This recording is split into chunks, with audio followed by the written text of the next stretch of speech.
Saya ada bajet RM30,000 hingga RM40,000. Mana lebih baik? Gold bar ataupun dinar?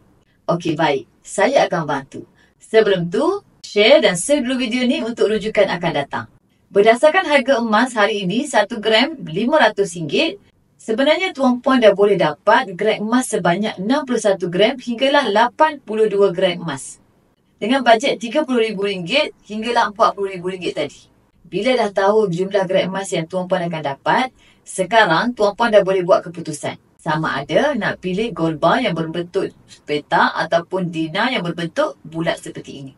Tapi mana lebih untung? Gold bar ataupun dinar? Sebenarnya Tuan Puan dari sudut keuntungan, gold bar dan dinar ni sama je. Harga per gram dia sama, spread value juga sama. 6 hingga 9% sahaja. Bagi customer Public Gold yang dah daftar dan dah boleh akses kepada aplikasi Public Gold dan juga website, boleh tengok saja di bahagian kolom harga emas fizikal Public Gold.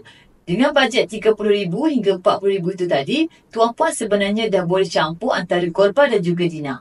Jika nak pilih gold bar, sama ada ambil item daripada 10 gram hingga 50 gram gold bar. Dan juga, kalau nak pilih koleksi dinar, boleh pilih 1 dinar hinggalah 10 dinar. Belian dan jualan di Public Gold ni sangat mudah.